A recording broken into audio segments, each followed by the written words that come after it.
Nimeingia kachomoka. Aedewe arudishwe hapa mara moja. Bwana asifiwe sana. Tunaweza kuketi. Baba, nakushukuru kwa sababu wewe ni Mungu. Asanti kwa wema na utukufu wako. Ukatubariki, ukatusaidie. Nitumie tu kama chombo nikaweza kuzungumza na watu wako, na wakapate baraka, na waliofungwa wakafunguliwe. In Jesus name we pray. Somebody say amen. Leo ninataka tuangalie kitu rahisi sana, lakini imekuwa ngumu katika maisha ya wengi. It has been so difficult in the lives of many people, but though it's a small thing at our look, tukiangalia, it's a small thing, but it is a big thing because we don't know. Bwana Yesu asifiwe sana. Thank you, because I want us to look at the how to let God do our fights. Bwana Yesu asifiwe sana. Because most of us, and most time, we do the fights instead of allowing God to do the fight. Bwana Yesu asifiwe sana. Most of you hapa mmekuja because you want to do the fight. You are here because you nataka kutumia pastor wako ama reverend ama apostle muanze kupigana vita, muanze kupigana na mashetani. Sio ndio sababu mko hapa? Nikienda huko ataongea neno moja tu na vita itaisha. Aliyokigo kemwe na madhina nimegothira. Bwana Yesu asifiwe sana. Apostle aliyokigo kemwe. Wewe umeletwa na maneno ngapi? Maneno moja. Wewe umeletwa na maneno ngapi? Moja tu. Hiyo ndiye mkuleta. Na wewe maneno ngapi? Umekuja kufundishwa. Na wewe umeletwa na maneno ngapi? Mingi sana. Na wewe umeletwa na maneno ngapi? Unataka apostle anene maneno ngapi leo?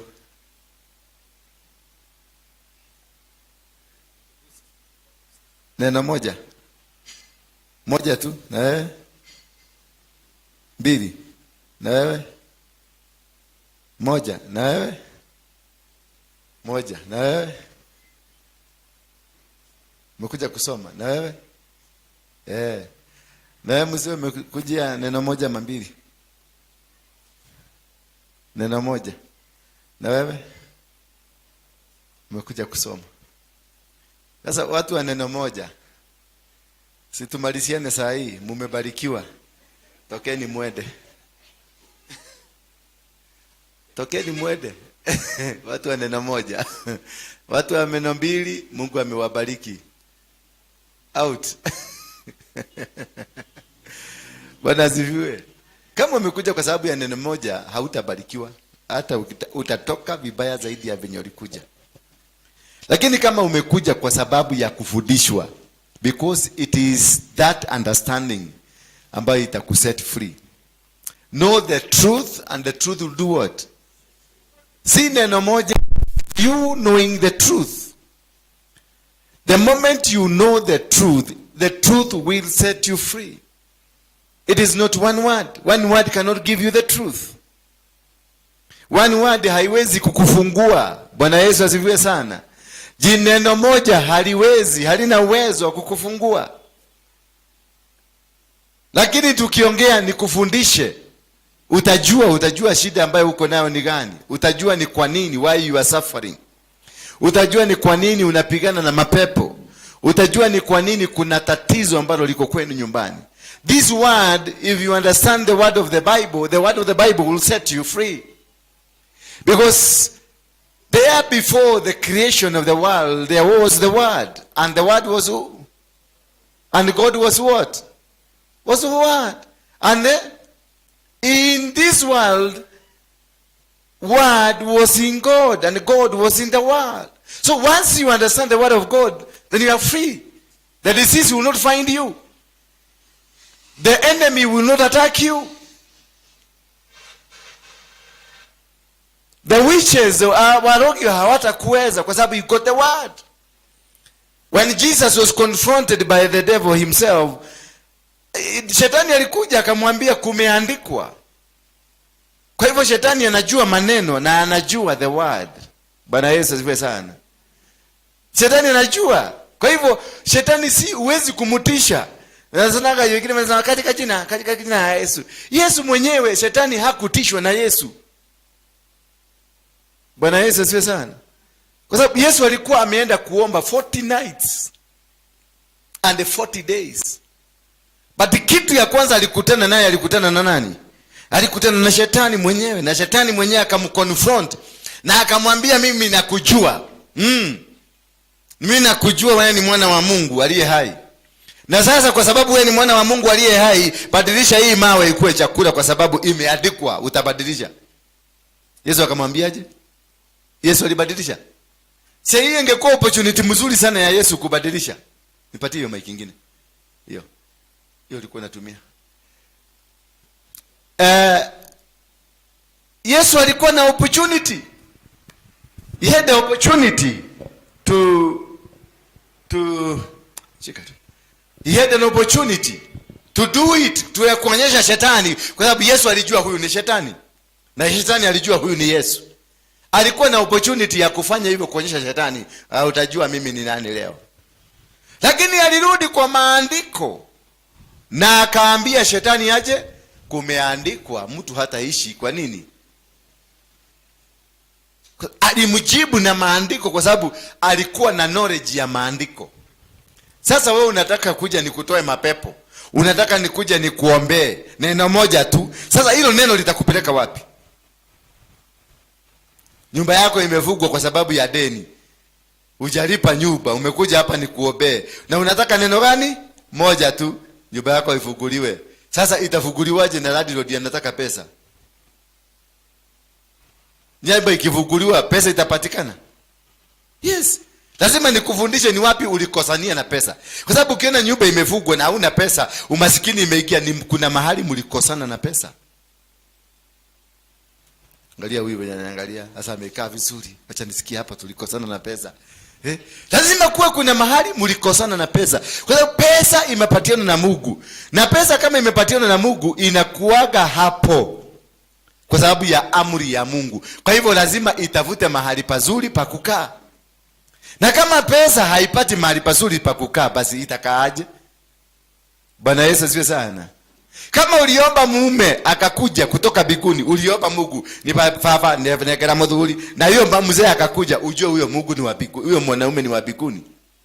Kwa hivyo wakati utafanya makosa, biguni itachukua mtu yao. Kama uliomba nyumba, ukaenda Katoroni ukaomba mpaka nyumba ikakuja, Mungu akakupatia, hiyo kitu ambayo umepatiwa ni ya wapi? Ni ya biguni. Kwa hivyo wakati utakosana na biguni, watachukua vitu zao. Because kuna masharti ulidanganya Mungu, kaambia Mungu, Baba, wakati utanipatia mimi ndakuwa hapo na sitarudi nyuma, na nitachukua, nitafanya kazi yako, nitakuwa hivi, na ukampatia story mzuri, ukamdanganya, basi anakupatia kila kitu ile ulitaka, unachukua. Sasa wakati hiyo ulikuwa unamwomba milioni 1, na wamwambia ukinipatia milioni 1, Baba, nitakuwa nikiingia saa 12 kanisani nikakuabudu. Hii pesa yote utanipatia, nitafanya nayo kazi yako, na nitakuheshimisha, na nitahakikisha kanisa lako limekuwa mzuri. Waacha upatiwe, waacha tu wakupatie nini? Wacha wakupatie hiyo milioni 1. Sasa hiyo hata namba ya pastor yako unampiaka. Hiyo sauti ni ya nani? Anasema ni Pastor John. Ni pastor. Nilikuwa nataka nikwambie leo sitaweza kukuja, lakini nimetafuta kijana hapo nje. Nitakutumia pesa ule kijana akuja afagie, kwa sababu nimepatwa na kitu, nimekuwa agent kidogo na ya mahali. Kwa hivyo tafuta kakijana. Sasa pastor wako ambao ulikuwa unakuja unapiga magoti mkimsalimia, Pastor, man of God, you are blessed man of God. Sasa umefika mbali, unamtuma tafuta kijana mmoja hapo, ni nataka kukimbia mahali Nakuru, alafu nitakutumia tu pesa kidogo umlipe. Akiosha kanisa mzuri, sasa instruction kwa pastor venye atafanya na venye atafagia kanisa. Tofauti tu ni venye umemwambia atafute kijana, lakini ni kama umemwambia fagia kanisa nitakulipa. Siku hizi mimi ndio mkubwa. Bwana Yesu asifiwe sana. Na hiyo pesa uliomba wapi? Ulienda Kataloni ukaomba Mungu na ukasema nitaheshimisha kazi yako. The first thing umefanya ni nini? Umedhalalisha mtu wa Mungu. Hiyo pesa itaenda. Sasa ikienda ndio nasemaga Shetani, devil you are a liar. We Korina Mama say, well, God, what did I do? You don't deserve this. You said I will be the head, not the tail. Sasa Mungu anakukumbusha. Sasa unaanza kungangana na shetani, unapigana na shetani, but nothing, because it is not the devil, it is God dealing with you. Bwana Yesu asifiwe sana. It is God you lied to. When mkora ndani ya kanisa, jabasi, mwizi, hata tithe ukulete ulihama nayo kwa sababu ulifanya amekupatia 3,000,000. Sasa unaanza kufanya calculation ni 3,000,000. 3 million. Unafanya 10% ya 3 million ni pesa ngapi? 300,000. Sasa alafu neighbor yako alinunua kagari kale kadogo ka Uber. Sasa unafanya na alitoa 1,300 akanunua kagari. Sasa unaona wacha ninunue kagari. Sasa ile pesa itakuwa ikipatikana ndio nitakuwa nikipeleka kanisani. Lakini wakati Mungu alikupatia 3 million, hakufanya hesabu. Alikuangalia tu na akaona wewe unastahili 3 million kwa sababu venye umemwelezea, amesikiliza na ameona kweli umemwelezea. Na bidii ulikuwa unafanya kuosha choo, baka haukuwa unatumia brush kuosha choo. Ulikuwa unatumia mkono yako ndio upako iingie haraka. Ndio Mungu ameona hata unaosha mavi na mkono. Mungu akakuhurumia. Bwana Yesu asifiwe sana. Hata kunyenyekea venye unaongea yako nakuta unanyenyekea kidogo. Hata kuwa unavaa imefika huko mzuri. Ndio pastor yako aone kuna heshima, lakini upata 3,000,000. Kaguo kana pada baka hapa, kanarudi kana pada hapa, kanarudi kana pada hapa, kanakatwa hapa na kanakatwa hapa.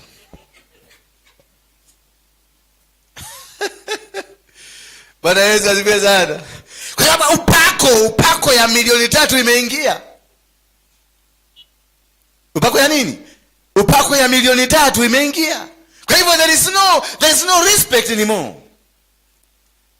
And I remember the covenant we made with God when you were asking God for this, when you were asking God for that land, when you were asking God for that wife, when you were asking God for that husband, when you were asking God for that business. You made a lot of covenants. You made a lot of words.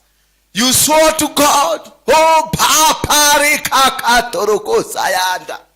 Rebeketeria ramakata rabosoko taya.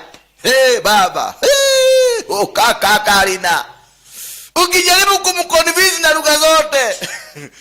Na kwa sababu ana masikio ya kusikia lugha zote, anasikia na anakuachilia. Baada ya kuachiliwa sasa ndio nakuta unaanza kubehave kama mnyama. Bwana asifiwe sana. Wangapi wamejipata kwenye hiyo situation ya kubehave? Uliomba Mungu akakubariki, alafu ukaanza kukua bisibisi kidogo. Bisibisi ile bisibisi ya nani? Anaita Betty Bayo. Bisibisi. Wangapi umejikuta kwenye hiyo situation? Kuna hujawahi danganya Mungu? Nyinyi mko hapa. Mtu mwenye hajawahi kudanganya Mungu inua mkono juu. Mwenye hajawahi kudanganya Mungu inua tu mkono wako juu. Dole wamuhenia. Ule wamwelete ile kitu ulimwambia hivyo ndivyo unafanyaga mpaka sasa, inua mkono juu. Si unaona sasa?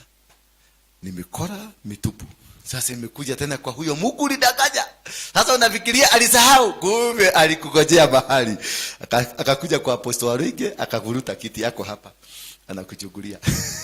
Tena nigenooka. Uko na koheni atia. Anajua ni uongo umelete hapa. Bwana Yesu asifiwe sana. Anajua ni uongo. Tena nataka kukuja kumwambia unajua Mungu ninakupenda sana. Anajua hivyo, anajua ni uongo, hakuna mapenzi. Mungu wewe ni Mungu wa miungu yote. Mungu wewe ndio Mungu, hakuna Mungu mwingine kama wewe. Anajua hivyo ni uongo. kuna Mungu mwingine umeweka kwa nyumba. Bwana Yesu asifiwe sana. So that is when you lose the battle by failing to let God do your battle. When God started with you, he started with you with a promise. Wakati alikupatia hiyo shilingi, hiyo milioni 10, hiyo milioni 1, hizo shilingi 110,000, shilingi 1,000, there is a promise he made to you that I will never forsake you nor leave you. Even if you be going through the valley of the valley ya shadow, ama ni shadow ya valley? Ni valley ya shadow ama ni shadow ya valley? Ni nini nazaka kwanza, ni valley ya shadow ama ni shadow ya valley? Wewe ni utakukibitia kwenye bonde la mauti, nitakuwa pamoja na wewe. Aliahidi, and God is a promise keeper. When God say I'm going to bless you, God said it and he's going to bless you. God is a promise keeper. He's not a liar like you. He's not a man that he should lie. He's a promise keeper, and wherever he he says the promise, he keeps the promise. Kama alisema atakuponya, this God will do it. So you are not supposed to go do the battle for him. Let him do the battle. Kama alisema nitakupatia kazi, wacha kupapatika. Kama alikuahidi I will give you a job, wacha kupapatika. You just wait for his time. Because God will come at his time, not at your time. I will come and prophesy to you. God has said he's going to heal you. Wacha kunisumbua.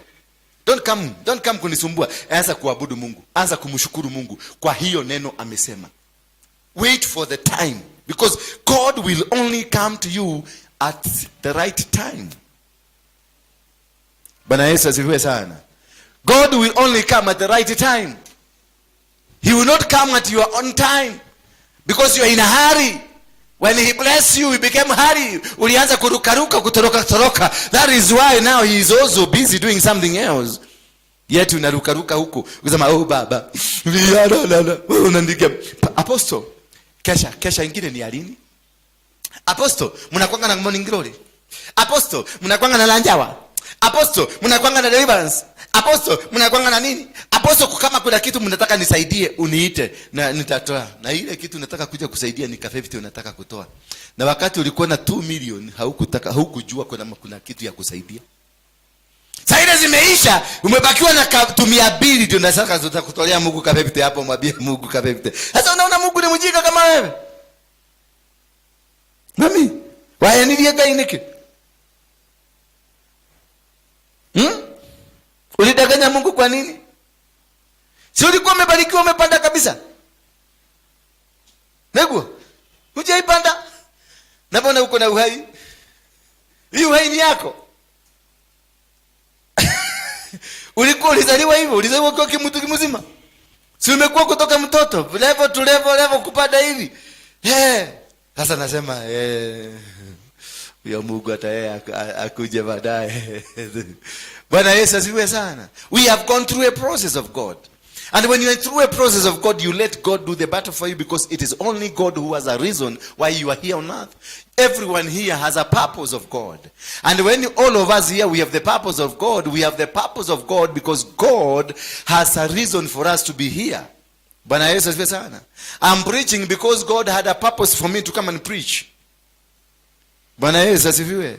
I'm married because God wanted me to be married, and he created a wife for me, and he created children for me. That is why I'm here and I'm doing this job I'm doing, because this is what God created me for. The kind of business you are doing, God created you for that business. So if God created you for that business, he created you for a business because the business is from God. And God had created it before the world was created. Hata kabla dunia haijaumbwa, the business was created, and therefore the owner of the business had to wait until 1970 ndio ukakuja hii dunia, ndio business yako ianze. Wakati ulizaliwa business ilianza kukua, ilianza watu wakaanza kuitwa the owners ambao wanafaa kukusaidia. They were called from all over, and you are growing, the business was also growing. So wakati ulikutana na business, it's not a miracle. This business has been there. It is just a connection. Bwana Yesu asifiwe sana. Ama si uko na bibi? Wakati ulifikiria kuoa bibi ndio alitengenezwa na Mungu akaletwa hapo? No.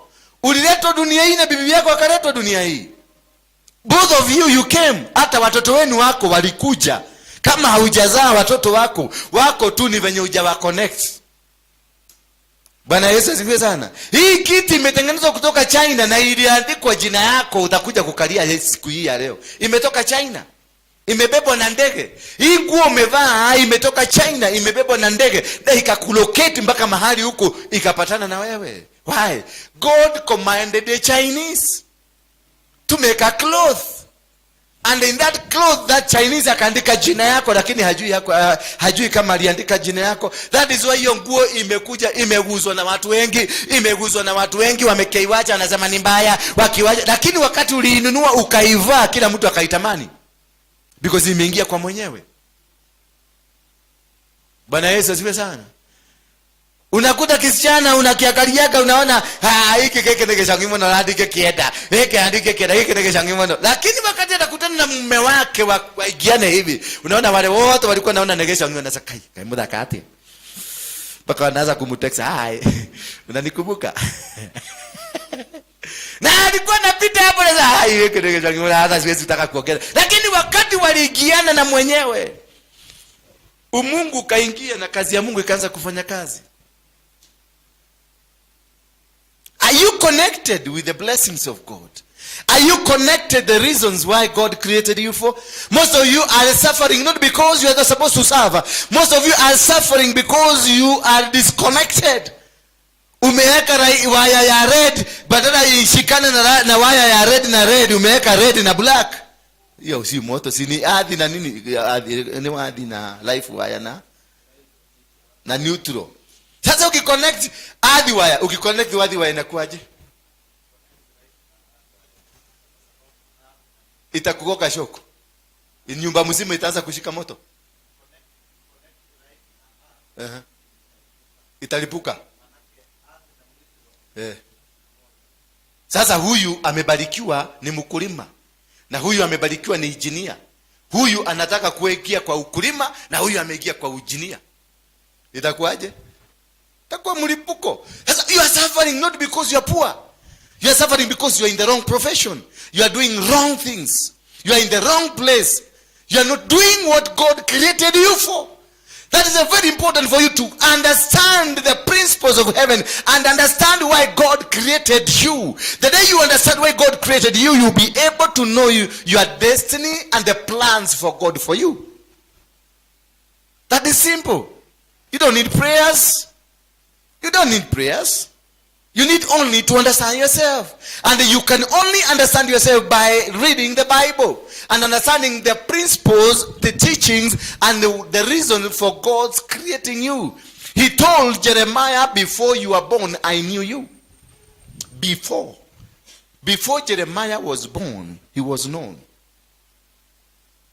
And before Jeremiah was even known, he had been set aside, he had been sanctified, he had been ordained, and he had been given an opportunity and a reason for him in this world.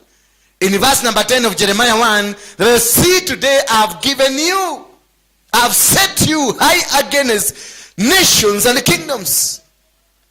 And when he tried to backtrack in verse 6, God comes to him and tells him to never say again you are a youth. And he touched his mouth and told his mouth, wherever I will send you to say, you will say. Wherever I will send you to go, you will go. Because that is the role I have created you for. Hallelujah. But sasa unangangana. Kuwa engineer unangangana na vitu vingine vitakataka vingine vielewi. Unavaa kuwa professor but you are not doing the work that God created you for. Unataka kushindana kwa sababu umeona apostle anahubiri vizuri na wewe unakuja kungangana hapa na mahubiri. Sasa ndio unakuta unapatia watu mastori hazieleweki because you don't. And you cannot be in this church if you have not been called for this church. You cannot minister in this church if the calling you have si hii kanisa. Lazima uende huku. Ukikaa hapa utaanza kufokoza na ukikaa hapo ndio unakutana mtu ameanza kukua subua. Wale mapasta wanasubuaka watu makanisani ni kwa sababu they are in the wrong church. The spirit ambayo niko nayo inafaa kutembea na Beatrice. The spirit ambayo niko nayo inafaa kutembea na huyu msichana mwenye anachukua kamera. We must be together because all these things were created purposely for this ministry. Bwana Yesu asifiwe sana. Hata hiyo kiti kinafaa kuresonate na mimi. Hizi mashini zote unaona hapa they are supposed because they have a name of the ministry. All these things unaziona hapa, they were created purposely for this ministry. That's why they have found themselves here.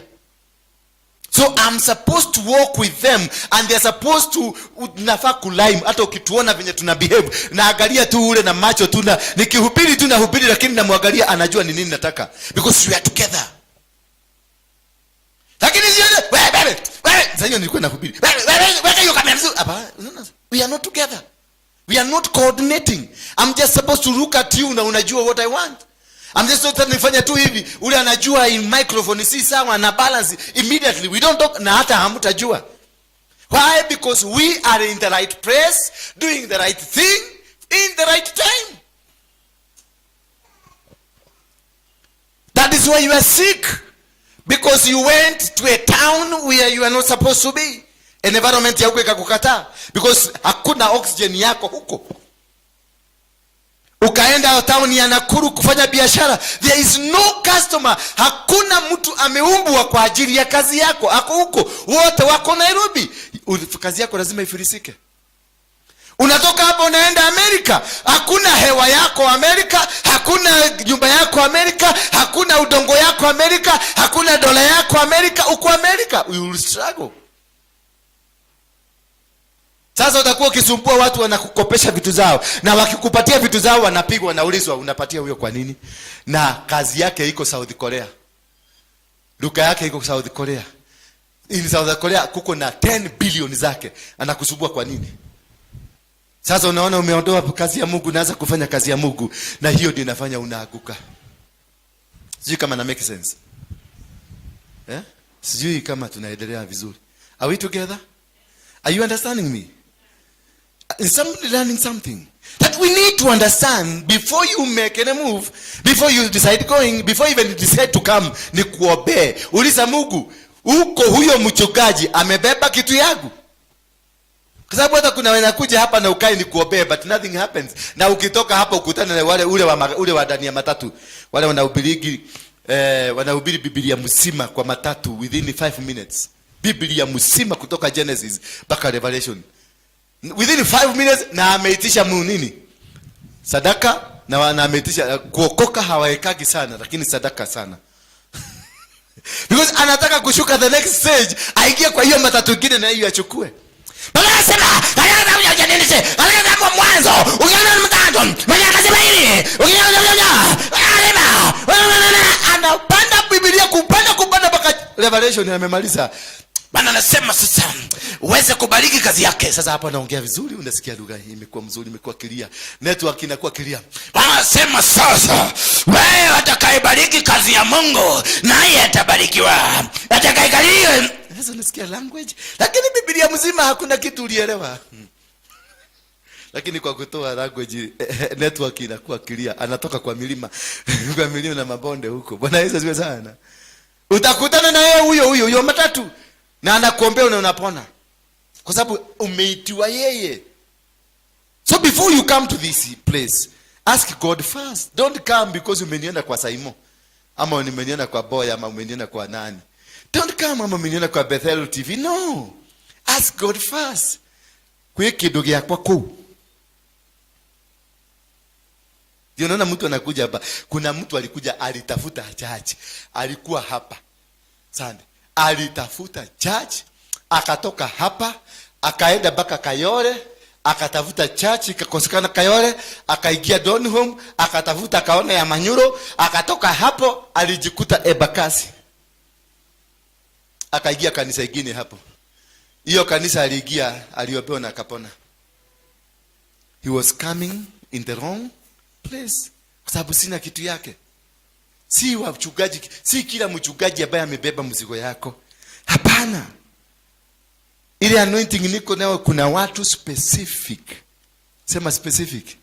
Kuna watu specific anahitaji tu kuconnect na mimi, hata kwa Saimokei, kuconnect tu hivi na mambo yake yanabadilika. Unasema oyo noe, oyo noe, oyo noe. Unasikia roho imekubali, kila kitu imekubali. Na ulikuwa tu unapita, hata upitaki kwa YouTube, ulikuwa nafanya hivi, YouTube ikakwamilia hapo. Unaona tu ni huyu, ukisogeza ni huyu, ukisogeza ni huyu. Yeye tu ndiye anatukutokelezea. Ni hapo, enda hapo. Lakini ya kwambia no igweta kweme hujoge umirete. Oyo muhuja ma.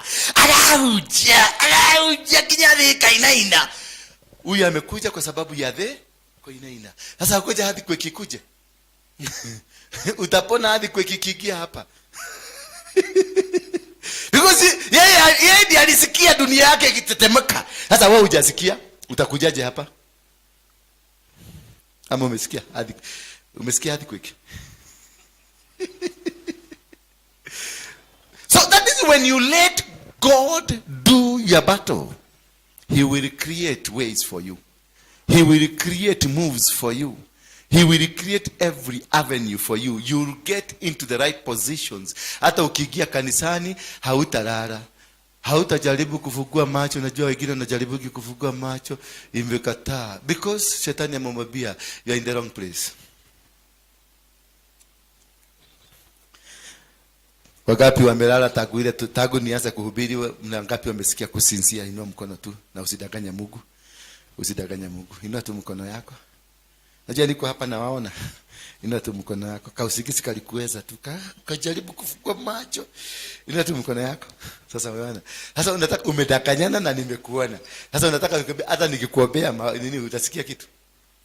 Hata nikikuombea Mungu atajua kweli hii ni mkora ndani ya nyumba yako. Inua mkono yako kama umejaribu kusinzia. Macho imejaribu kufunguka, inajaribu mpaka mpaka unafanya hivi. Unajua unafungua macho na mdomo.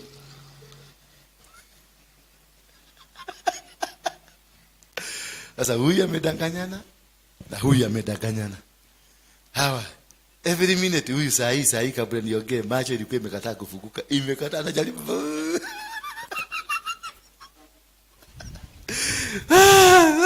Sasa mpaka kwa nyumba ya Mungu bado unadanganyana.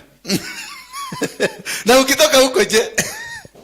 Huyu akili yake yote iko kwa mtoto. Uko nje, iko nje ama iko hapa? Iko hapa.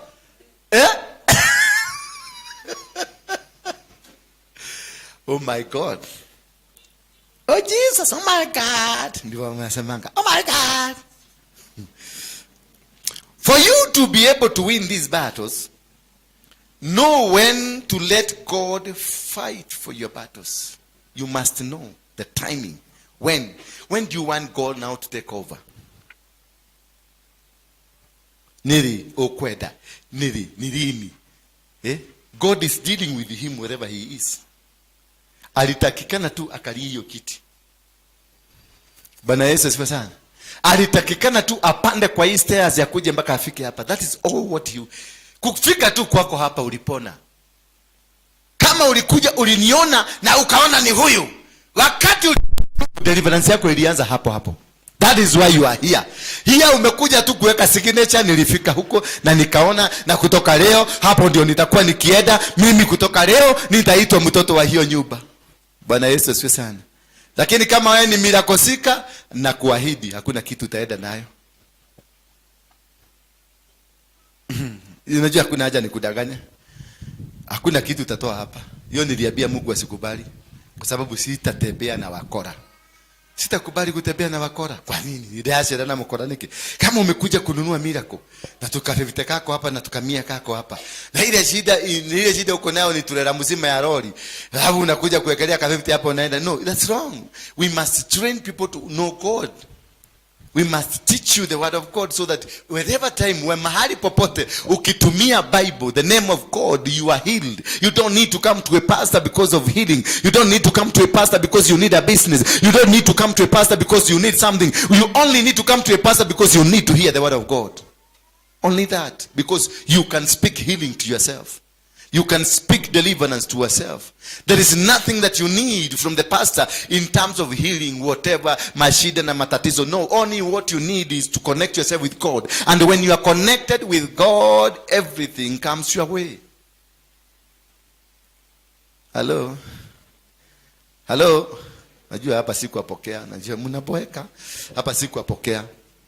So you must be able to know the time when you want now God to take over. Because you must know when you want God to take over. And number two, you must be able, do not advance towards your enemies. You now must stop going advancing towards your enemies. Katika jina la Yesu ninakukemea. Katika jina la Yesu. Hapana. Yesu si mkora. Si kivaga ya kuchukua hapa kama Wameru atedemera modoshi na unakata. No. Jesus is heaven is respected. He's there to defend for us. Don't advance. Let God do the will. Don't let God do it. Do not advance. Don't waza kukemea ati huyu ataniona wacha tu niende katoroni siku 7. Huyo lazima ataramba kaburi huyo. Hiyo ni ushetani, ni uchawi. Back to sender. Ni akomenya mimi ile anointing niko nayo mpaka naona anavutuka kama kuku. Ile anointing atajua hii anointing dakari ya modoge. Sasa wewe ni shetani. Huyo ni shetani na mabawa. You let God do it. Do not advance. Do not do the battle. Let the battle be done by God. Mtu amekukosea, just surrender to God. Mwambie God, take over the battle. The battles are not mine. Mtu amekuroga biashara yako, no. Know the word. Speak the blessing. You said you'll never forsake me. No, leave me. Speak the promise of God. For the battles, I'm going to do it. Akamwambia Jehoshaphat, nasa nenda utulie, tengeneza timu yako ya kuniabudu. Praise and worship. That's the only secret. Praise God. When you are sick, praise God. When you are poor, praise God. When you are walking, praise God. When you are sleeping, praise God. When you are drinking a cup of tea, praise God. Wakikutukana, praise God. He takes over the battle. He takes over the battle. Lakini ukisema nipigane, Mungu anaitaka Dubai na anasema simu. Anasema pigana basi. Pigana. Na huyu yako na buduki na wewe una buduki. Huyu wako na mugaga hako juu na wewe ni hata Yesu hamjuani, ni kusema ka Jesus. Oh my Jesus. Oh my God. Oh my God. Oh my God. Na kwa suruali yako umefugulia gedito. Oh my God. Huyu ako serious kule na gedito yake inafanya kazi. Wewe ni oh my God hamjuani na huyo oh my God. Hamjuani hata umujui, hata jina yako hujulikani. Oh my God, oh my God, oh my God, oh my God. Chai kimwagika, oh my Jesus. Oh my God. Ukienda kwa babu utidoka kidogo, oh my Jesus. Ukinyoko na ugali, oh my Jesus. Hiyo sasa hiyo unaangalia. Unachukua Jesus kama karatasi. You only need Jesus. Mention the name of Jesus with dignity. With respect, because the name of Jesus is a power. The name of Jesus is life. The name of Jesus is what you are. Praise be the name of God. Bwana Yesu asifiwe sana. So you do not advance kupigana na maadui wako. Don't. Watu akianza kukushabulia, akianza kukuandikia tu message tu WhatsApp ama tu message tu kukwambia wewe unaongea, wewe unafanya, no, keep quiet. Let your God do the job for you. He told Jehoshaphat, do not fight. Akamwambia Ayubu, do not fight, I'm with you. Akamwambia Daudi, I'm going to do the battle. Akamwambia chukua vijiwe vinne, ni vinne ama ni vitano. Akamwambia chukua vijiwe. Huyu jamaa Goliath ni kitu kilikuwa kinaogopewa na kila mtu. Lakini God knew that I'm going to use this small man to do the battle for the entire community. And these men went to this Goliath. Daudi akaenda kwa Goliath. Akamwambia, you are coming with your muscles, with your power, and with your authority. But me, I'm coming to you with my God. So he let God do the job. Naye Mungu akamwambia je, chukua kamawe pale tumawe. Akachukua, alikuwa ameambiwa chukua kamawe, akachukua tumawe. And it's only that one stone that was needed. Only one to bring that man down. Bwana Yesu asifiwe sana. That one stone. Only that was needed to bring this man down. So the energy ambayo alitumia was not needed. Energy ambayo unatumia is not needed. You only need one stone. A stone ordained by God to do an ordination of God. You don't need to have an enemy in this world. Let every your enemy be God's enemy. Let every enemy on earth not be your enemy. Let them be God's enemy. You are God. Allow, ambia Mungu, maadui zangu ni maadui zako, nimeondoka. Wanaonipiga sasa mimi wanapiga, wacha wakupiga, nimeondoka. Mimi nakutegemea, mimi ni mnyonge, siwezi. Mimi sina uwezo, sina kitu. I have no nothing, I can do nothing on earth. Let God do your battle. Tell your neighbor, let God, wacha afanye mambo. Mwambie wacha Mungu afanye mambo. Why will you get into this battle? Because Shetani wants you to do the wrong battle. Sasa huyu ndio anakuroga, lakini unapigana na huyu. Sababu Shetani amekubadilisha huko. Kwa sababu umeona huyu ako na sura mbaya mbaya. Umeona? Labda aliumia, alikuwa na kazi amekaa ako na macracks huko. Sasa unaona huyu ndio anakaa mchawi. Na haka nikasupa mpaka huko mdomo ni ya red, huko kametoa nywele, kamepaka rangi ya black, na ingine imeenda huko, na haka kametengeneza hangi, unaona nikamsupa. Lakini sasa huyu ndio Shetani, kwa sababu hakuna wasura vaya. So umeondolewa kwa the real battle, umepelekwa kwa nani? Sasa huyu ataendelea kukupiga ile hali huyu hayuko kwenye vita. Most of you here, you're doing wrong battles. You are fighting people who are not supposed to be fought.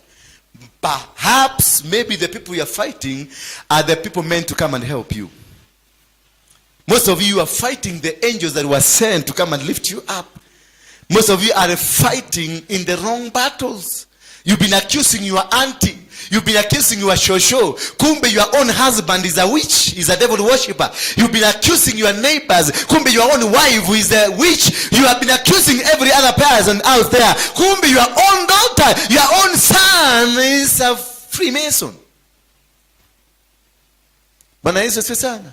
Lakini huko inaje? Nini nataka kiunde na kaigwa gusu babu. Gusu kaigwa kinya marama kwa maru garuga makaja kweka. And the way your auntie loves you, and the way your auntie in the secret, she prays for you. Kumbe your own wife is the cause of the miseries you're going through. Your own husband is the cause of the problem you have. Your own daughter is the cause of the problems they're going through. Your own son is the cause of the problem. Because the devil wants you to be diverted. Bwana Yesu asifiwe sana. The devil wants you to go and do wrong battles. Start fighting other people. And that is why, be keen. Ukiona kumeanza kulipuka, do not go around ati kubembeleza. No. Ukiona hiyo pepo imepitia kwa huyu, command that people out of her. That's why Jesus, he never hakuargue na Peter. Aliambia na nani? Yesu alizungumza na nani? Yesu alizungumza na nani? Satan. Akamwambia, you devil, get out of my back. He never addressed Peter. Because he knew the problem is not Peter, but the devil that wants to use Peter to disorganize. So most of you here, munapiga na vita ambavyo si vyenu. And he tells Jehoshaphat, stop, do not do anything. Leave the battle to me. Because he only knows the source of what is eating you. The source of your battle, he only knew. Sasa ukikuja hapa ni kukemea, si wewe na kemea. I know, wewe ndio unataka kutumiwa kukuja kuharibu. Bwana Yesu asifiwe sana. So I would just attack you straight. I don't want to hear that nonsense. Full stop. Na utaenda waza kuona na kweli.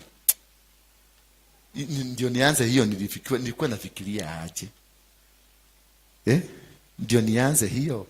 Gweshira kiatia.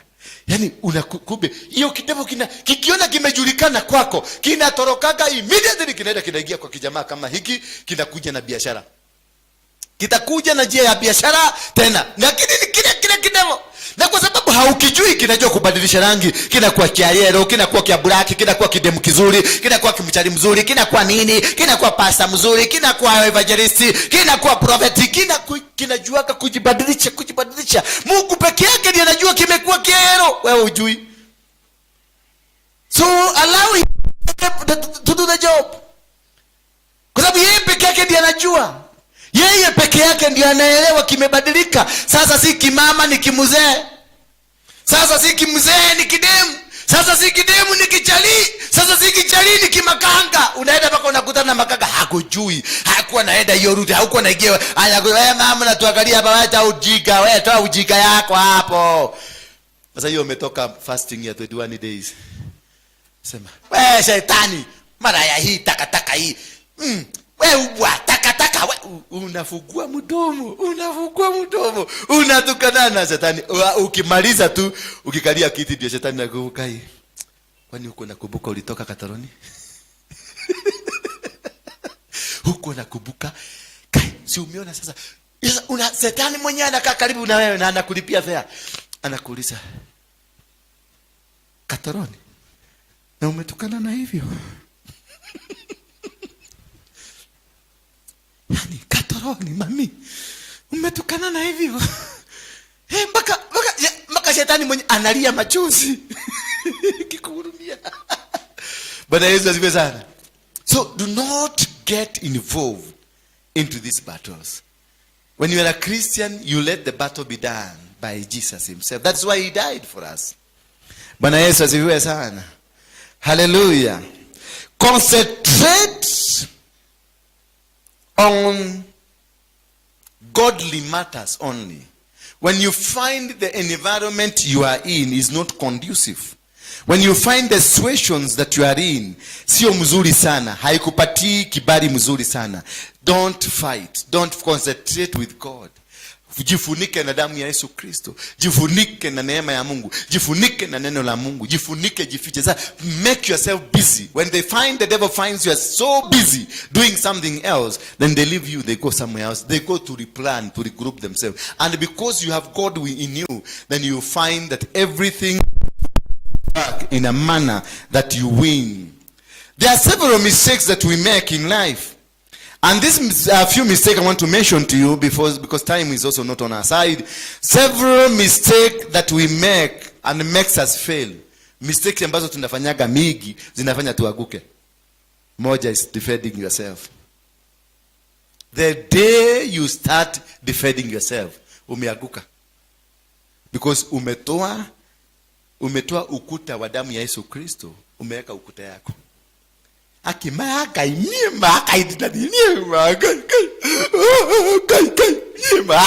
You are already down. That is what the devil wanted you. That is how he wanted you to behave. Anaanza mayagai. And that is the end of you. So stop defending yourself, but let God do the job for you. Bwana Yesu asifiwe sana. By being in the right battle, you will walk into you will walk straight. When you are doing the right battle from God, you will walk in the enemy's camp. Unapita na hawakuoni. You will win every battle because you will go through them. Kumbuka wakati Gideoni aliambiwa akaweka karoa kale ka kwanza, Mungu akamjibu, akaweka karoa ka pili, Mungu akajibu, lakini Mungu akaendelea kumuona ni kama hajanielewa vizuri. Akamtumia mtu akamwambia, hata nitakupeleka mpaka kwa kambi ya enemy na utawasikiliza na utasikia wakisema wanakuogopa. Bwana Yesu asifiwe sana.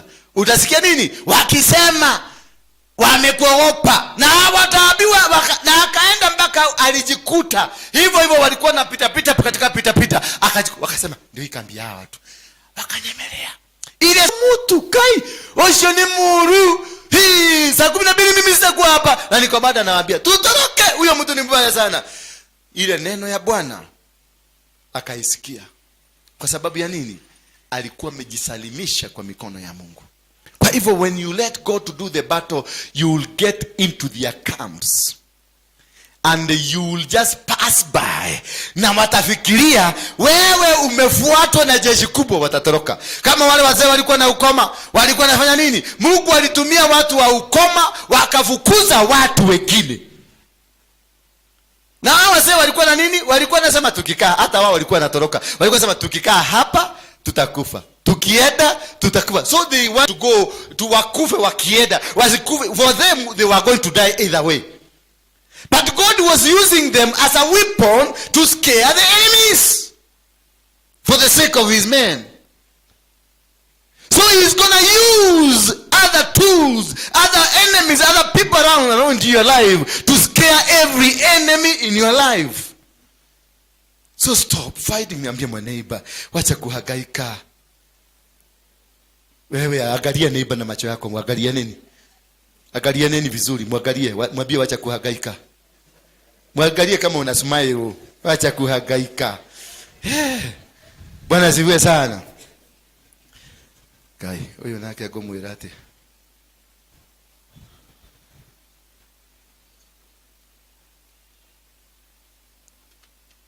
Madhani yagocho. Ndeke hujaine kagohode darikia. Hiyo ni ya baba yangu ya kiroho. Sasa si lazima niongee na yeye, ni Harrison Ng'ang'a. Bwana Yesu asifiwe sana. Lazima nikate ile kitu kwa sababu anaweza nena neno baya. Naona wale ametadhiko hivi. Muziki nimenyoka tu na hapa chini msema kai. Aitiro ni mapepo. Mapepo maramu itire akihujia. Ujana muhujia maani. Nani neno? Usijaribu kucheza na baba yako ya kiroho. Kuna uzito katika maisha yako kubwa sana, na anaweza kukumaliza. Ukiona baba yako ya kiroho amekasirika, kibishana na yeye mpaka uhakikishe umemtuliza haraka haraka. Asiende nayo bali, kwa sababu atafuga, kuna milago atafuga na utangangana kuitafuta. Sasa ndio unaona nachukua haraka. Asianze kusema labda ako na watu hapo kwa meza. Anasema niende mwitaka akajigwa ihenya. Sasa nikataa kuchukua. Si nimemwaibisha. Hiyo aibu itamkosa kwa moyo. Bwana Yesu asifiwe sana. Hiyo aibu itamkosa na mimi itanikosa. Hallelujah. When you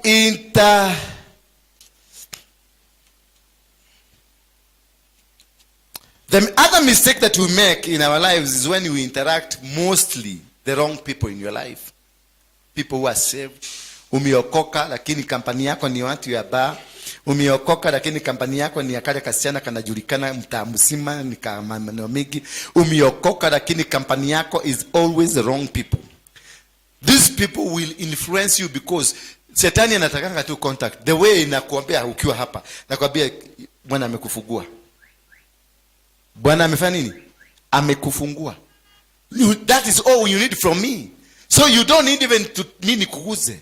Kuna mtu wako Amerika nimeombea, ako Amerika na nimemwambia Mungu akutimizie malengo yako yote. Na inafanyika. That is the same thing the devil wants. The devil wants you to communicate. Kuna watu wanaweza kuwa umepoteza network yao yote. Nimekuombea tumekata link na manetwork zote tumezikata. Utawasikia hawaongeagi na wewe, unasikia kasimu kanakuja kutoka kwa hawa watu. Kasimu dwage kilire mono na ino akira ne to siria tukuhurire na wakira. Walikuwa natafuta hiyo contact wakurudishe in the spiritual realm, kwa sababu ulikuwa ushaponyoka. They connect you. Kama walikuwa wamekuhook kwenye anga na upotee kwenye anga yao, watakutafuta physically na watatumia simu pigie. Unakuta mtu hamjaiongea na yeye 10 years ndiye amekupigia simu. Dage kila mwana. Kumbe ni kile kiango kinakuzumbuaga. Dage kila mwana, unajua kimengoka meno kwa sababu ya kuzumbua watu. Umotoili atia. Anakuconnect in the spirit. Wanakurudisha kule walikuwa wamekuweka. So avoid these companies. Avoid these people completely. And pray God ya kusaidie you disconnect. And this can only happen if your company is the right company. If your relationship with God is the right relationship. If your moves with God is the right move. The right move. Bwana asifiwe sana. Hallelujah.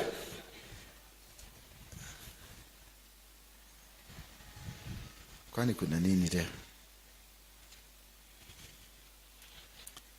When the battle becomes so intense, just step back and let him do the job. Surrender to him.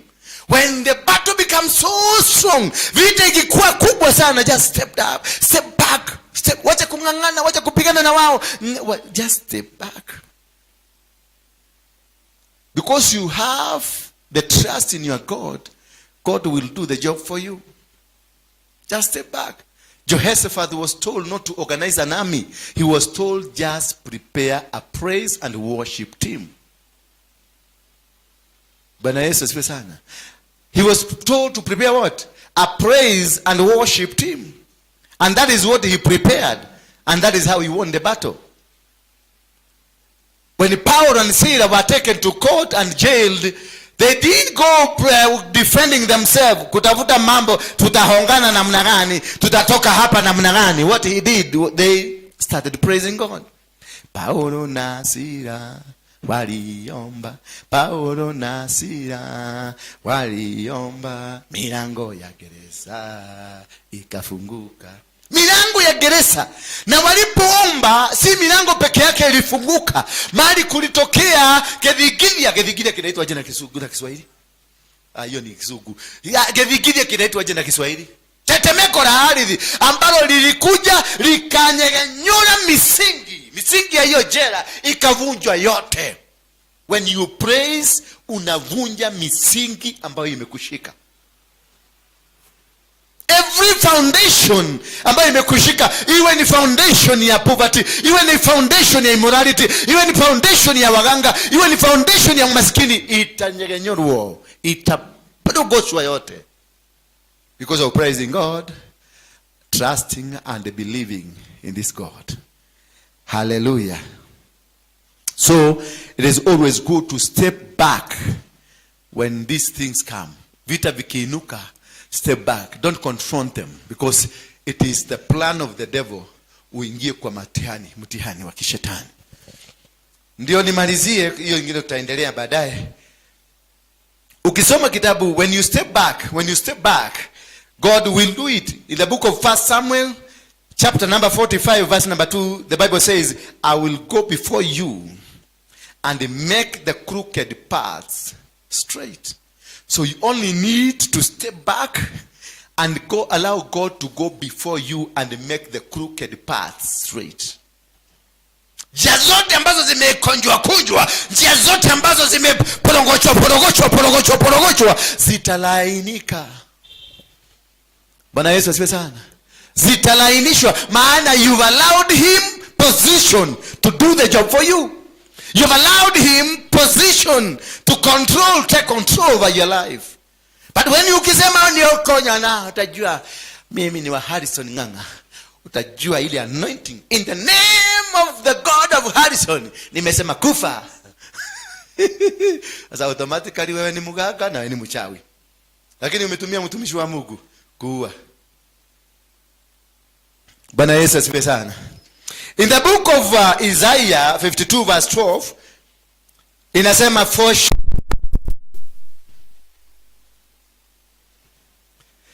we shall not go out with haste, nor go by flight, for the Lord will go before you. You don't go in haste. Just go the way God has commanded you to do. That for we shall not go out with haste, nor go by flight, for the Lord your God will go just ahead of you. Hello? Hizo ndizo silaha. Hiyo ndio silaha ya kupigana vita za kiroho. Let God go ahead of you. He will create a way where there is no way. He will create a path where there is no path, and every crooked path will be created straight. So if there is nobody, kama kuna mtu amekuinukia, wachana na yeye. Just step back and let God do the job. Kama kuna kitu yako imepotea, just step back and let God do the job. Kama kuna jambo limekuinukia, just step back and do the job. Let God do the job, and he will defeat all the enemies before you, because the enemy that is fighting you is higher above than you. He says in the book of Deuteronomy 7 that when you enter into this land that I'm going to give you, when you enter into this land that I'm going to give you, the land that I'm going to hand over to you, it is God who is handing over to you, not yourself getting it. You don't fight for it. You let God do it for you and hand it over to you. A land that is occupied by nations 7 times mightier than you. Deuteronomy 4:7. It is a nation that is mightier than you.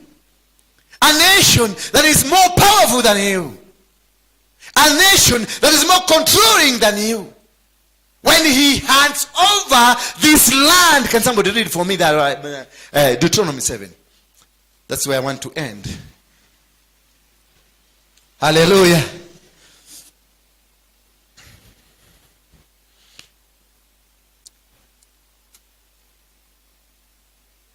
Quickly, Deuteronomy 7.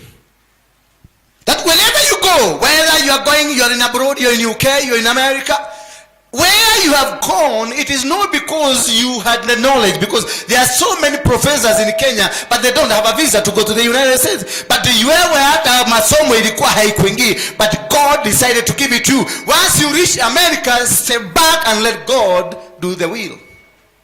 Wacha ujuaji, soma. When the Lord thy God shall bring thee into the land whither thou goest Soma to possess it. Soma ni kama umekula chakula.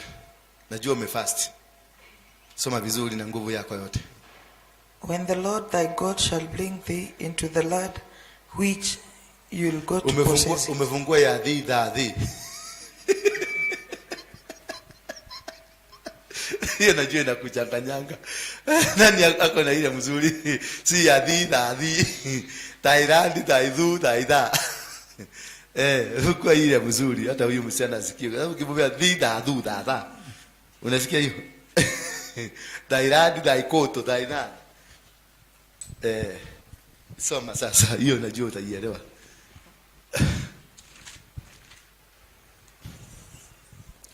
When the Lord your God brings you into the land you are about to enter and occupy. When the Lord your God brings you into the land that you are going to occupy.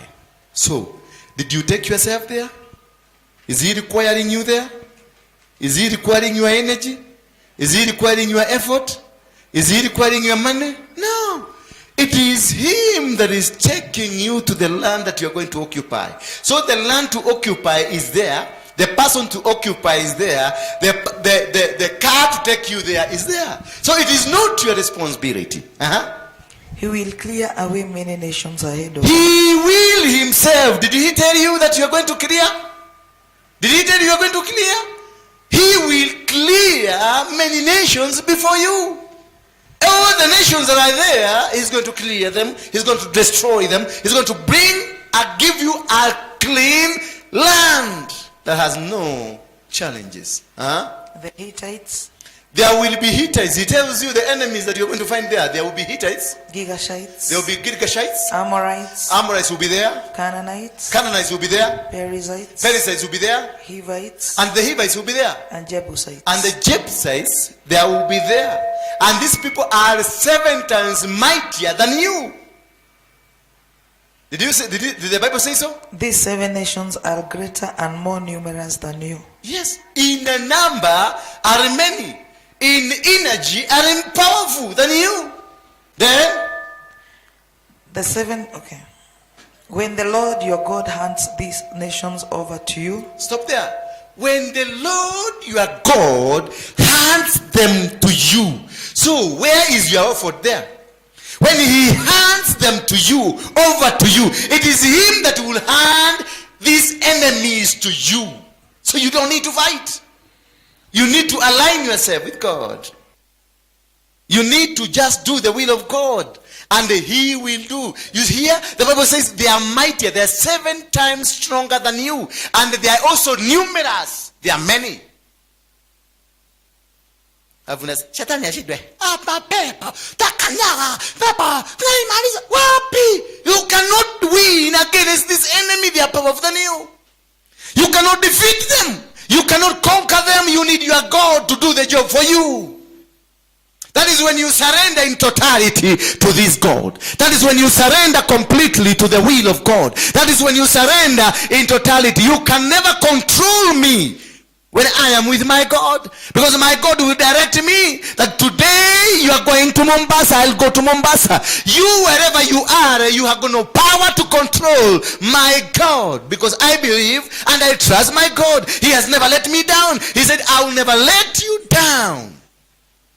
In the book of Joshua, can somebody read the book of Joshua? Read for me, Beatrice. Read for me the book of Joshua. When God has decided me to go to Kisumu, I will go to Kisumu. And if he decides me that I am going to sit around with the men, these and these in Kisumu, those are the people I'm going, because I'm listening to my God. I'm not listening to you. If you're not comfortable with my God, just keep off. Because God has told me all the enemies nitakuletea kwa mikono yako, nitakuletea, utawakamata hivi. Now once I bring them to you, you shall utterly destroy them. Joshua 1.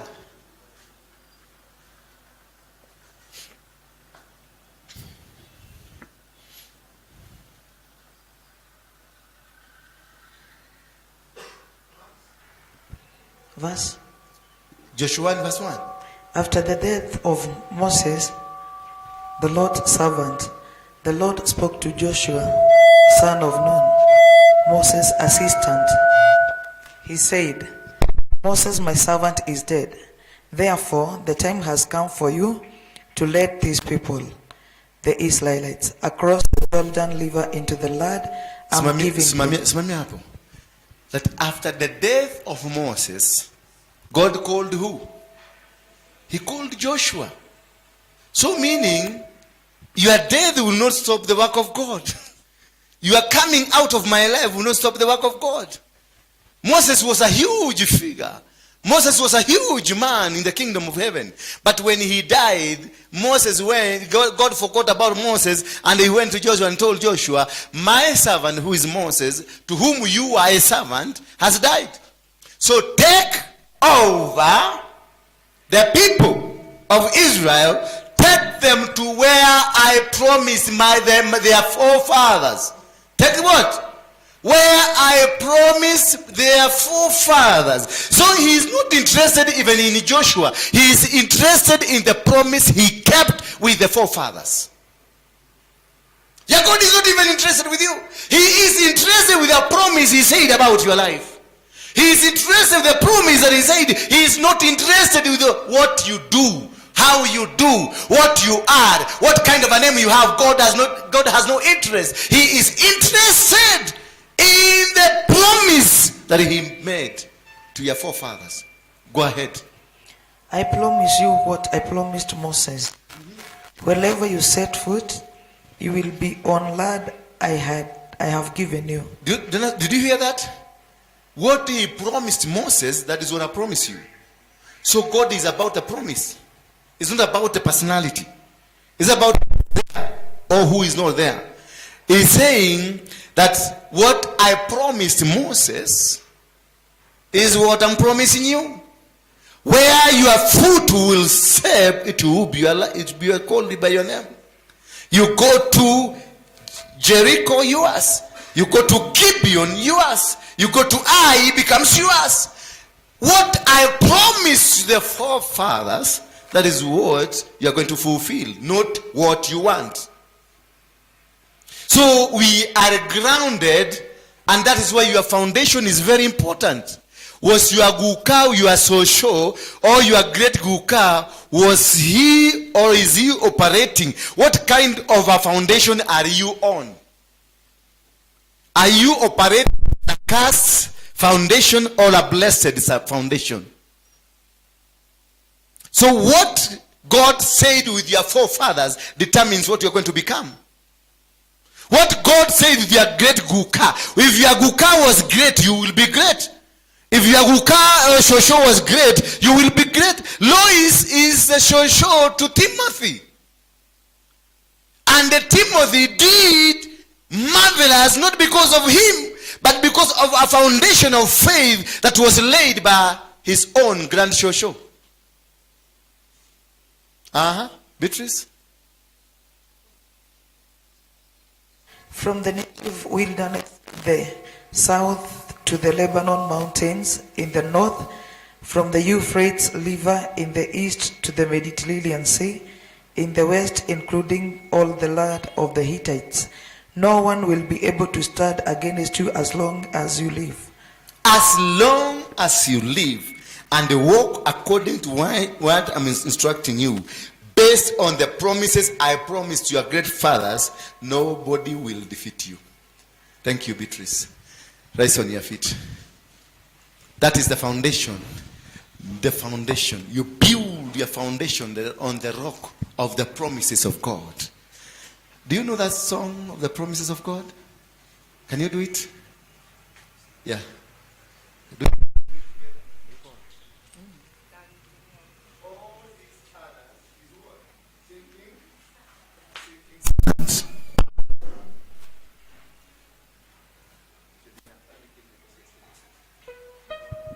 Huku.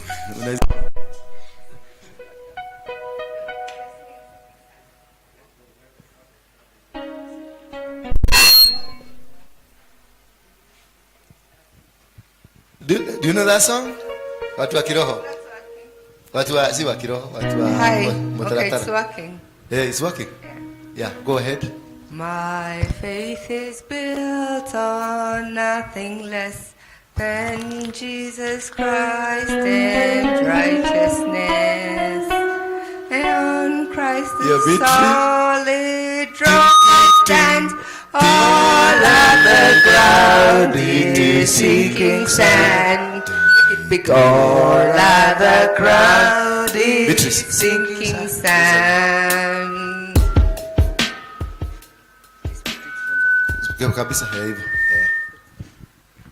Okay. My faith has found a resting place from guilt, my kind, the country.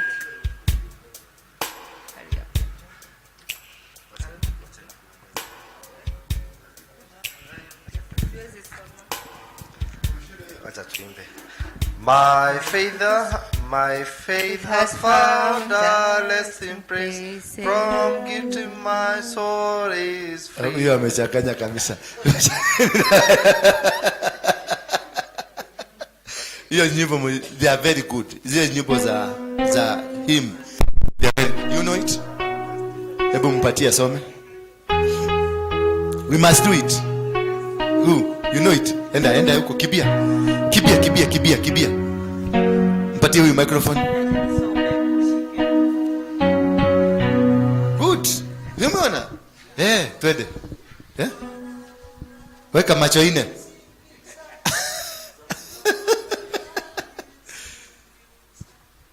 All the other ground is sinking sand. My faith has found a resting place from guilt, my soul is free. I trust the ever-living one, is good for me,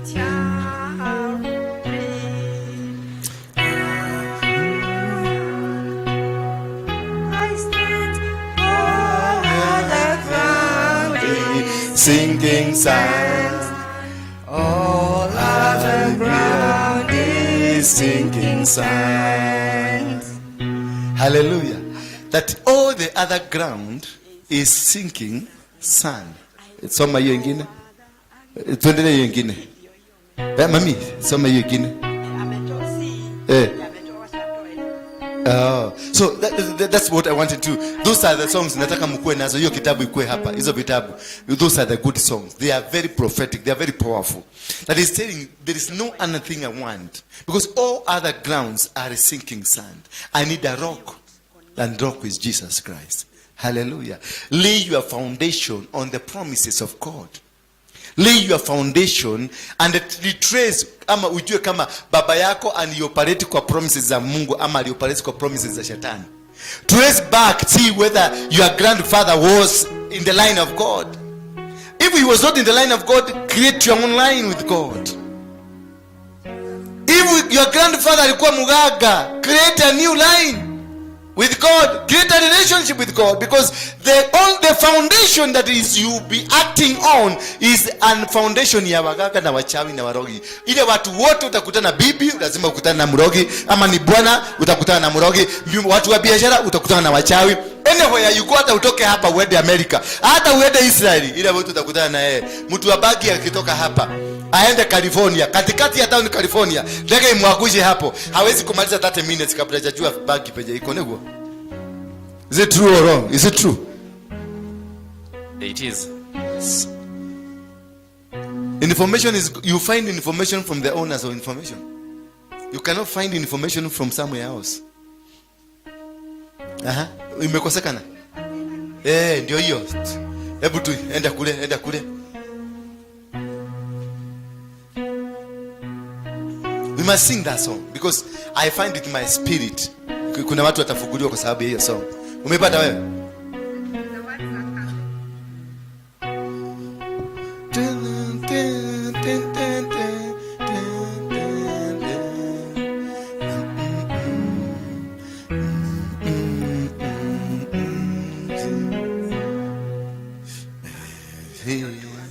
Sinasikia hata mnaona mmeanza kuchekamuka, mmerudi kule. Huyu tu ndio ako in her own world.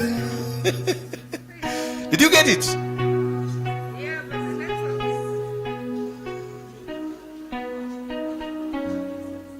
is... We, nani? Si unajua kuconnect na nini? Boss, hizi screen zote ziwekwe. Ziconnectiwe kutoka pale. Unaweka kitu kama hiyo. Yeah? Unajua? Just get a new screen. 3 of them. Kila kitu ikue ina control. Hata Bible tunasoma from the screen. Yeah, hatungekuwa tunahangaika hivi kwa sababu angekuwa nasoma sasa. Direction of your success. God, I cover your children in the blood of Jesus. I break every bondage. If there is any generational mistakes that was done by our great grandparents, Father, I disconnect these children from those mistakes. If there is any curse, anything that labeled against your children by the forefathers, the people who are there, the people who existed way before us, God, I delink your children from their mistakes.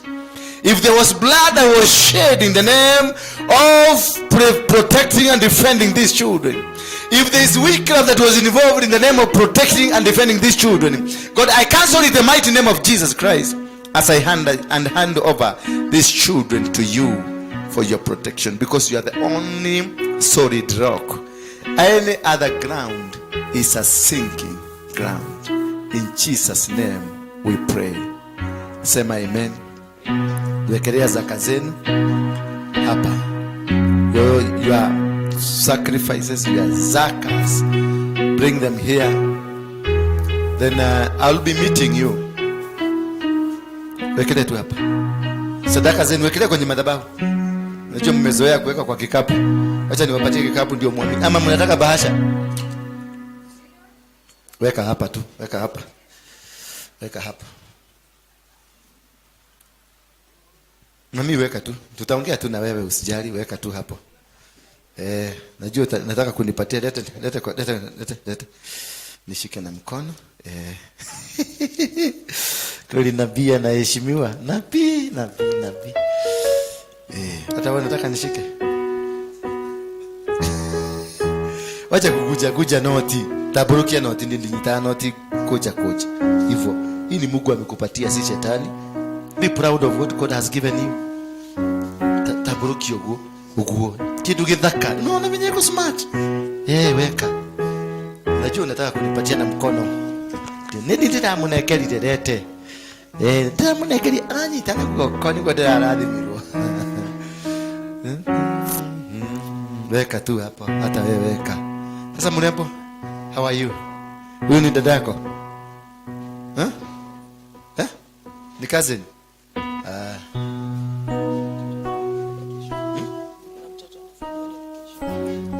Ako wapi? ngoja kidogo. So kwa wale ambao mnatazama mkiwa nyumbani, tuko hapa katika City Stadium, katika mviringo wa City Stadium. That is the roundabout. Kuna barabara ya kwenda industrial area inaitwa Lusaka, kuna Jogoo Road inaenda Eastland, na kuna Landis Road ambayo inaenda town. Kuna barabara nyingine inaingia ndani ya Muthurwa. Ukipinda tu kwenye hiyo barabara, hiyo nyumba ya gorofa, kuna duka kadhaa ziko hapo, duka za kuuza mitumba, kuna duka ya kuuza pikipiki inaitwa Mark Holding. Nyumba yenyewe wanaita Mark Holding. Mark Center. Ni Mark. Yeah? Yeah? Mang Center, Mang, si Mark. Mang Center. Mang Center. Kuna Mang House ambayo iko town, na kuna Mang Center. Their sisters or their brothers, whatever you want to call them. You come to the second floor. Kuna masoja hapo chini, zungumuza na wao, waambie unataka kwenda kwa kanisa ya Apostle. We are called the Synagogue. Be here punctual on Sundays by saa 3 be seated, because we have several services. And on Friday we'll be having our kesha in Thika. For those people who are in Thika, tutapatana kule Thika, piga simu utapatiwa direction mali tunaenda. That's on Friday. Na on 28th na 29 tuko Muranga Stadium kwenda kuvuja madhabahu ambayo yaliinuliwa na mababa zetu. Umeona hapo, Mungu alitimiza agano, the covenant that God had with Abraham, with Isaac, over the children of Israel, and that is why he brought in Moses and Joshua to fulfill that covenant. There are many things that were done by our fathers during the fight for the freedom of this nation. There's too much blood ambayo ilimwagwa kule Muranga. Kuna damu ilimwagwa kati ya wale walikuwa naitwa Gati na wale walikuwa naitwa Mau Mau. Well, we are going there to let these people come together and forgive each other, so that we can let this nation go through, so that our children, we the children of these men, can be set free, so that we can be able to succeed. Therefore, Saturday ya 28th na Sunday ya 29 tukutane hapo by 9 in the morning. Ukuwa umefika, because God is going to change this Kenya by just like a flick. And everything in your life will be changed. Your financial status will change. Your spiritual way of life will change. And everything that has been holding you back will change, and God will bless us as a nation. So welcome, come there. Every Wednesday we are here at the Synagogue Center. We will be here every Wednesday from 9. And also Tuesdays from 9 we are here. Just come, let us worship together. We are going through with our prayers for 21 days. God bless you for those who are with us. God bless you people in America. God bless you people in Europe. God bless you people in Asia. God bless you people in Australia, all over the world, wherever you are in Africa. God bless you. God bless you. God lift you up, and may God hear your cries and your prayers. In Jesus' name we pray. Somebody say amen. Mtoto huyu tuna dedicate ako wapi? Bring the baby. Any other? If you have a child, let him. Sahi kumefunguka mlango ya dedication. Watoto wote walete. Mpandishe tu hapa kwenye madhabahu. Mulete hapa kwenye madhabahu. Mulete tu. Kama my friend. Sasa my friend, leo umevaa kama engineer. Good. Mulete watoto wote. Come here. Vitoto vyote. We speak a blessing to their life.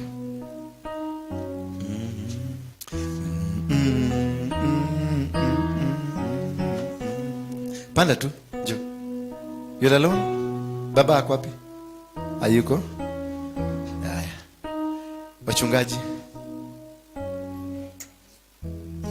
simama nyuma yao. Beatrice, simama nyuma yao hapo. Ninyi wengine nyosheni mikono yao ni hapa. Father, in the mighty name of Jesus Christ, thank you for this gift of these brilliant, powerful, full anointed people, young people that you've brought into this world, so that they can engage the businesses of this world. As you told Jeremiah that before he was born, he was known, and you had known him, anointed, consecrated, and set him apart for the task ahead of him. I consecrate these children into your kingdom. I consecrate them from today. They will never be touched by the kingdom of the devil. Rather, they will work for your kingdom. Samuel was dedicated by his own mother at the temple, and he was set aside to become a prophet unto the nation. I prophesy to these children, at their prime age, they will become prophets and prophetesses. They will serve in your kingdom. That these children will become engineers. These children will become doctors. They will become great men and women in the society. That these children, no disease will defile them. No demonic plan or agenda will defile them. That your angels will always fight for them where they will go. That the doors of the world will be opened for their sake. No kingdom, no king, no president, no authority in the world will resist them, but rather favor and your grace will be upon them in places they will go. They will travel all over the world. They will exceedingly become rich. They will exceedingly become rich in wisdom. They will exceedingly succeed where no other have succeeded. They will be favored, highly favored in anything they want to do. In Jesus' name we pray. Sema amen. Hata wenu na nyinyi wapokee hiyo neema. Thank you. Thank you. Thank you. Bado hujakubali unaenda? Wewe huyu ulipataje hii na huyu hajapata? Ulipataje hii? Na huyu hajapata? Muulize, mbona hujapata yako kama hii? Yake ni ile blue ingine. Si hii imeandikwa US of A. Ya hii imeandikwa East Africa. Adiko na selfie. Ako na selfie. Baba, huyu atakuwa mtu mkubwa huko Amerika. Najua hata kale vitoto vyangu vyote ni vya Amerika. Na kamoja kaliniambia mimi ndio nitakuwa president wa Amerika. Na nikamwambia kuwa Bwana Yesu asifiwe sana. Nika Obama. Passport ya Amerika wale hawajui na kaka hivi. Usionage la video ini. Umeona? Sasa aspire to have one like this one, but not as a slave. By right. Umeona? Sasa huyu kukitokea bomu hapa, huyu atakuja achukuliwe, tuachwe hapa. Hata mama yake ambia siku moja wakati wa ile ya Westgate walikuja wakachukua mtoto yangu, nikawauliza mnapeleka wapi? Mimi ni baba yake. Hapana, hatukujui. These are our citizen.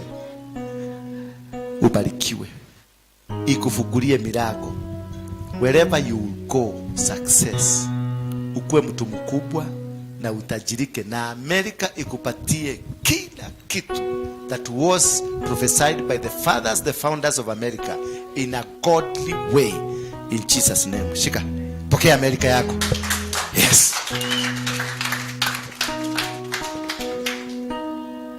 So I will be meeting some of you, not all of you, some of you. Of course not you.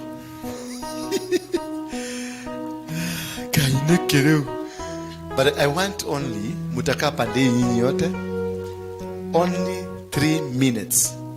Story mrefu sitaki. Kulienda akashuka akaenda, hapana sitaki. Come straight to the point, because I want to serve all of you. Mumeona bishop ananiita, ameniambia niende haraka. Last time mlikasirika, aliniita tena hivyo. Bwana Yesu asifiwe sana. Nikaenda. Sasa nitataka nimalizane na nyinyi ndio niende. So spare me. ukienda huko na nitaka kunikalisha. If you are called by your father, you come very fast. Yes sir. Sasa na ni nyinyi mnafanya. Nawaambia toshosho ndio tubaya. Toshosho twako ndio tubaya. Bwana Yesu asifiwe sana. So I want to meet you. I want to talk to you. But very fast, 3 minutes. Maximum 3.5. Na nitakuangalilia. Ukianza story zako, venye nyanya yako alikuwa na mweusi, na kukaa alikuwa wa buraki, na shosho alikuwa wa yellow, hiyo sitaki. Fungeni macho yenu niwaombe. Baba, katika jina la Yesu Kristo na kushukuru. Nasema asante kwa sababu ya watoto wako hao, ukaweze kuwabariki, ukawasaidie, ukawainue, ukawabadilishie majina yao, ukabadilisha njia zao. In a mighty way. In Jesus' name I pray. Amen.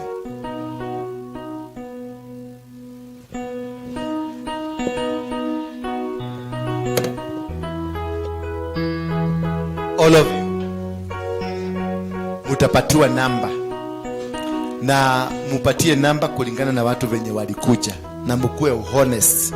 Kuna watu walikuwa hapa saa 2 na kuna mtu amekuja saa hii, na atakuwa anang'ang'ana kuwe wa kwanza kwa sababu ako na haraka. Peleka haraka yako kwako. Nyote, kila mtu akuje this side. Nyinyi mko padio nyote. Alafu pia age mupatiane, age ipatiwe heshima. Age fanya nini? Organizers age, you give respect to age.